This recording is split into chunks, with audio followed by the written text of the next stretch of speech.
নারী সুখে থাকলে বাসন মাজতে মাজতেও হাসে, আর দুঃখে থাকলে পোলাও মাংস খাওয়ার সময়ও কাঁদে।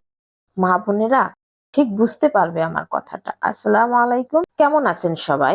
আশা করি দেশ বিদেশের দূর দূরান্তের সবাই ভালো আছেন। আমরাও আলহামদুলিল্লাহ সবাই ভালো আছি। আজকের ব্লগটা আমি বিকেল থেকে শুরু করেছি। বিকেল বেলায় বাচ্চারা সবাই একটু চা খেতে চাইলো, তো একটু ঠান্ডার সমস্যাও সবাই আছে, তো একটু মশলা করে চা করে দিব। আর মশলা চা শরীরের জন্য ভালো, আর একটু ঠান্ডার সমস্যা হলে তো আর একটু ভালো। তো যাই হোক, চায় আমি চিনি খাই না, তার জন্য জিরো কাল সবসময় রাখি। আর জিরো কাল দিয়ে আমি আজকে রং চা বানিয়ে নেব। তার জন্য একটু মশলা দিয়ে দেবো, এখানে তেজপাতা, একটু এলাচ আর লং, এগুলো সবকিছু মিলিয়ে আমি মশলা চা বানিয়ে নেব।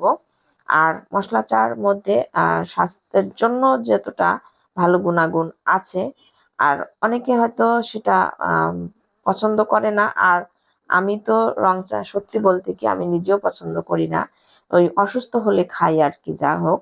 আর চায়ের নেশা অতটাও করি না, যেহেতু দুধ চা বেশি পছন্দ করি, দুধ চা শরীরের জন্য ক্ষতিকর। এজন্য চাটাকে সবসময় একটু ইগনোর করার চেষ্টা করি। হঠাৎ হঠাৎ করে যখন একটু মন চায় তখন দুধ চা বানিয়ে খাই। আর শরীরের অসুস্থতার জন্যই হচ্ছে বেশিরভাগই খেতে হয়, যেহেতু টনসিল প্রবলেম, ঠান্ডার সমস্যা, তো মাঝে মধ্যে রং চা খেতে হয় আর কি। আর বাচ্চাদেরও ওই এক অবস্থা, বর্তমান এখন ওয়েদার চেঞ্জ হচ্ছে, ঠান্ডার সমস্যা একবারেই যাচ্ছে না। আর আজকে রাতের খাবারে হচ্ছে আমরা বাইরের খাবার খাবো। রাতের খাবার আজকে বাইরে থেকে নিয়ে আসা হয়েছে। ছেলের আবদার, সে পোলাও খাবে, চিকেন বিরিয়ানি খাবে আর কি। তো এখানে চিকেন বিরিয়ানি বলেই চালিয়ে দেওয়া হয়, এটা মোরগ পোলাও বললে চলে। চিকেন বিরিয়ানি বিরিয়ানি আমরা আমাদের জেলাতে যতটা মজা করে খেয়েছি, ঢাকাতে সত্যি বলতে কি চিকেন বিরিয়ানির এই মজাটা আমি কোথাও খুঁজে পাই না। যেখান থেকেই আনা হোক না কেন, যত বড় রেস্টুরেন্ট থেকেই পোলাও আনানো হোক না কেন, সে বিরিয়ানির স্মেলটা আসলে হয় না। পোলাও রান্না করে চিকেনটা জাস্ট একটু রোস্ট করে এর মধ্যে দিয়েই দেয়। তো এটা মোরগ পোলাও হিসেবেই ঢাকা শহরে প্রচলিত। তো আমি বাচ্চাদেরকে খাবারটা সবাইকে প্লেটে করে সার্ভ করে দেব। এক একজনের প্লেটে আমি দিয়ে দেব। আর হচ্ছে বাচ্চাদের তো খাইয়ে দিতে হয়, বিশেষ করে আমার ছেলে তো একা খায় না, ওকে খাইয়ে দিতে হয়। ওর বাবা ওকে খাইয়ে দেবে, তার জন্য আমি আগে থেকে প্লেটে করে দিয়ে দিলাম। আর খাবার শেষে হচ্ছে একটা দারুণ মজার ফল এনেছে, অনেক দিন পর খাবো, সে ফলটা খাবো। ভিডিওর শুরুতে বলেছি নারী সুখে থাকলে বাসন মাজতে মাজতেও হাসে, আর দুঃখে থাকলে পোলাও মাংস খাওয়ার সময়ও কাঁদে। কথাটা আসলেই বাস্তব।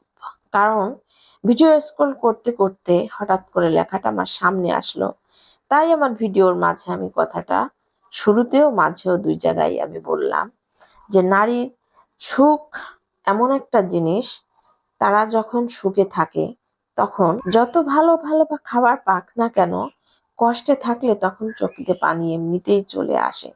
আর সুখে থাকলে তখন বাসন মাজতে মাজতে, সংসারের অন্যান্য কাজকর্ম করতে, ঘুরতে ফিরতে, এনজয় করতে, সংসারের প্রতিটি সদস্যের মাঝে মিলে থাকতেও তখন হাসতে ভালো লাগে।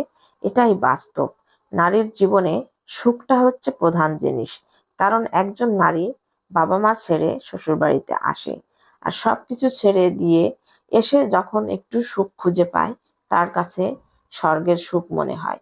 আর যে নারীর জীবনে কষ্ট নেমে আসে, যতই ধন দৌলত জহরত এবং অট্টালিকার মধ্যে বসবাস করলেও তার জীবনে সুখ শান্তি থাকে না। এটাই নারীর জীবন এবং এটাই বাস্তবতা। কথা বলতে বলতে সবাইকে খেতে দিয়েছি, আমিও খেয়ে নিচ্ছি। আর খাবার সাথে সাথে পেঁয়াজ কাঁচামরিচ না হলে আমার একবারেই পোলাও বিরিয়ানি আমি খেতে পারি না।